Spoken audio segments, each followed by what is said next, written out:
Hi everyone, welcome back to Kristen's Epic Adventures. Today we're continuing our series on the best feature of each class in the Player's Handbook, in my opinion. Today we're going to be looking at the best feature of a fighter. Thanks for joining us. Make sure you subscribe to our channel, hit the notification bell so you know when the new videos are up, and if you found this content helpful, give us a thumbs up so more friends can find us.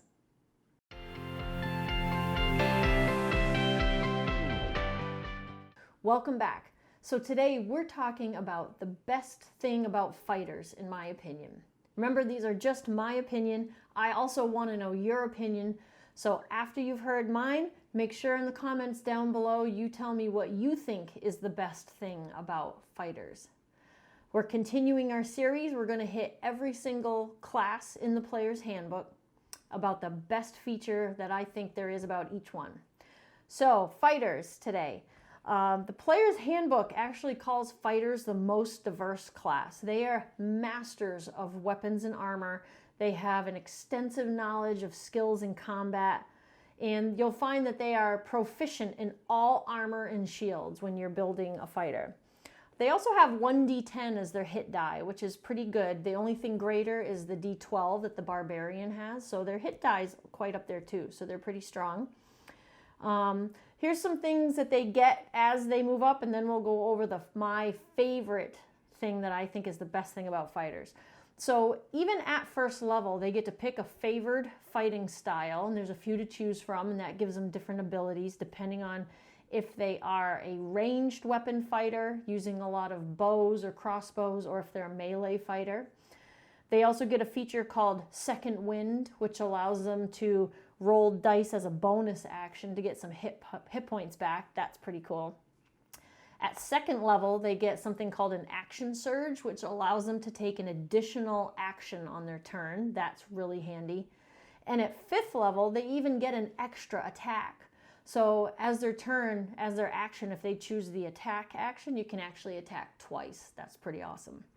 But what I think is the best thing of all about fighters is the Battle Master archetype. Now at third level, a fighter chooses an archetype. The Player's Handbook has a couple to choose from, and there are lots of other ones available in other books. But for this series, I'm just using the Player's Handbook. And out of the ones available and all the things that fighters can do, I chose a Battle Master archetype as my favorite thing about fighters. And here's why. What this does is it gives your fighter a pool of superiority dice. And what that does is it allows them to spend dice to choose from 16 different battle maneuvers that are available. This is one thing that's going to make your Battle Master fighter just shine in combat. They're going to be so awesome. I'm only going to go over the basics of what these superiority dice do. Okay, now at level 3, when you get the option to choose the archetype, you start with 3 maneuvers out of the 16 available. You're going to get 2 more at 7th level, 2 more at 10th level, and 2 more at 15th level. So total, by 15th level, you'll have 9 of those 16 maneuvers. It does also let you swap some out from time to time. So if you want to get rid of one that you find that you don't use very often and try out a different one, you can do that too. But you can only swap 1, even though when you level, you gain 2. So you're going to start with 3 out of the 16, okay? And for these superiority dice to start with, you have a pool of 4 D8s, 4 8-sided dice. Now, as you spend these dice, they are restored on either a short or a long rest, so that's good. I like when they include things that reset on a short rest. The party team seems to take a lot more short rests, obviously, than they do long rests. So you get them at the 3rd level to start using them. And at the end here, I'm going to go over some of the different battle maneuvers you can choose from. Now, at 3rd level, you also get proficiency in 1 type of artist tools.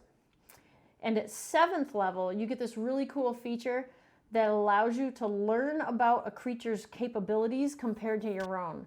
So what you can do is you can spend a minute of time observing a creature, and then you can have the DM tell you, excuse me, whether or not their score in a certain area is higher or lower than yours. And the things you can choose from are like the AC, their hit points, or their strength, dexterity, or constitution scores.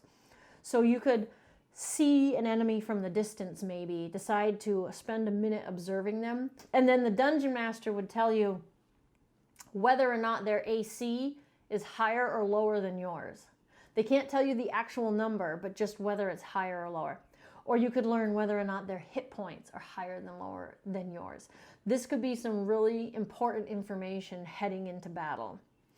Okay? Now, a cool thing also about these superiority dice, remember I said at 3rd level, you start with 4 D8s. Now at 7th level, you get 5 dice, so you get an extra one. So now at 7th level, you have 5 dice. At 10th level, they all change from D8s to D10s. At 15th level, you get 6 dice. And at 18th level, they all change from D10s to D12s. So I think this is a really cool way that they've developed to actually level up these superiority dice so that as your fighter levels, he gets better and better at these battle maneuvers that he has learned. I thought that was really neat. Also at 15th level, if you happen to have no superiority dice left, like you've spent them all, when you roll initiative going into combat, you can actually regain one back. So you don't have to go into that combat with absolutely none. So that's really cool. Now, let me go over what some of these battle maneuvers are, and I'm not going to go over every single one because there are 16 of them, or what every single one is called. You can check them out in your player's handbook. But just to give you an idea, the different types of things that these battle maneuvers can do that you can spend your superiority dice on, okay?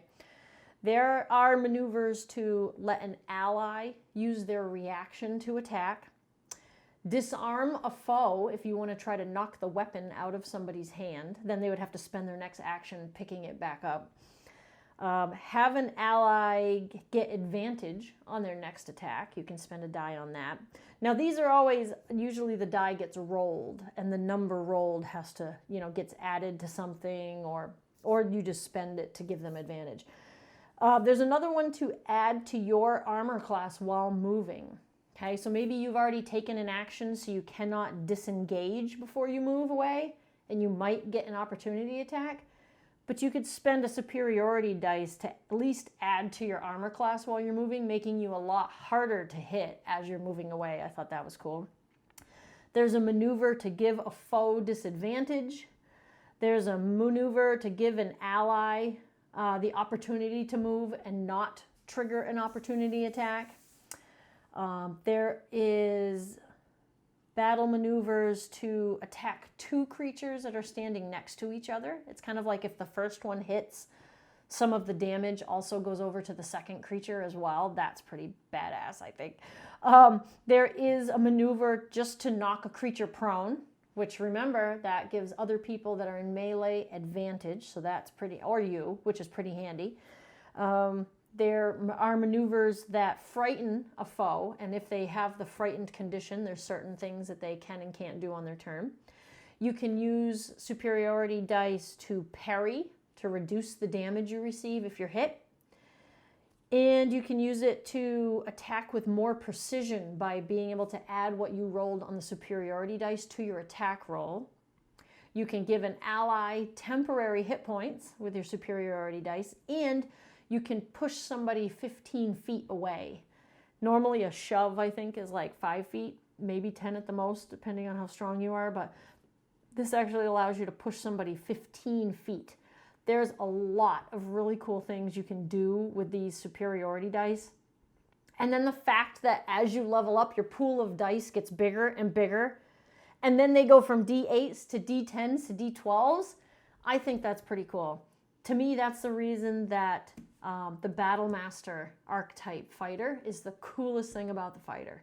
But I want to hear what you guys think is the coolest thing. Let me know in the comments down below what you think is the coolest thing about a fighter. Or have you played a Battle Master fighter? And what did you think of being able to use all these superiority dice? Was it fun? Sounds fun to me.